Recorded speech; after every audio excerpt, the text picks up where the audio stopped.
fine, but I can use touch to start navigating around the interface here, and I can use single touch, or I can use pinch zoom type gestures, multi-touch to rotate or zoom the camera, or combinations of all of the above. I can come up with some really fast, fluid, smooth gestures that would be really hard to do with a keyboard and a mouse. But I probably want to add some controls sooner or later, so I can just drag a control in from the edge of the screen. And this is a multi-directional platform, so I can drag in controls from any side of the screen, and they will face the appropriate direction for a user on that side of the device. And actually, I can change settings around the camera here. So, for example, I can pan the camera around in this way. Actually, I can get really in close here. Let's go and have a look at Lake Ontario there. Anyone here from Canada? Anyone from Canada? Yeah. So I can move out and look at the horizon from a point in space above Lake Ontario really, really easily just using touch. So let's zoom out a little bit more here. You can see I can use this dial control to do that. I can use a single touch, or I can use multi-touch to do that. If I drag in another control here, this control lets me change the field of view of the camera. And I can use one hand to change this control, the other hand to change this control. You can start coming up with some really interesting user interfaces when you've got this many touch points. Could give you a bit of a God complex, though. Yeah. So let's zoom out a little bit more. So this is where the moon is. This is the inner solar system. And I can drag on the background as well as the control here to come up with some really fluid gestures like that. Excellent. So let's hop over to Saturn.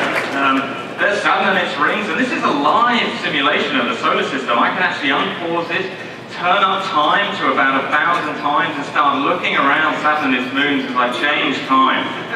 So let's zoom out even further at this point. And one of the great things about Pixel Sense is it lets the device actually see what's going on above it. So I've got these transparent plastic discs here. When I place these on the screen, what you can see projected through them is a little crosshair. I can move these around, they're directional.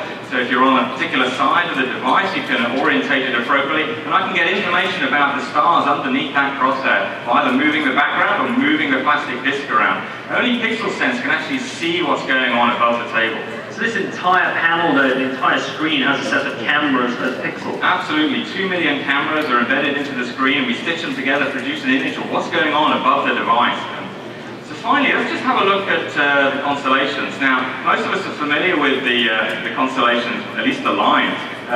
Let's zoom out a little bit. And actually, I really like to show the artwork here. So if I show these are beautiful images that were drawn about 300 years ago by a guy called Johann Sibelius. They're etchings. And I could get really close in here and have a look at these beautiful, beautiful images around the sky.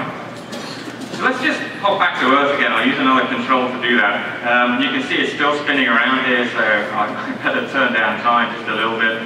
I'll just pause time. And we've got a few satellites in orbit here, so I'll just select this one here. We'll zoom in, and we've got here. Some of you might recognize this actually. It's amazing what you can find in orbit around the planet Earth. Dave, that's terrific. I think this is just a great example, John, of this trend that we're fascinated by in Microsoft, of the blending of the physical and the digital, the ability to put these physical objects on a digital device. That's an amazing interface. I'm sure lots of applications. What does one of these cost? These are about $8,000. So come and talk to us at the SIC. We've got several Pixel Sense tables there. Have a look at the apps and find out which partners are using them the rest of the week. All right. Fantastic. Thanks, Dave. Thank you.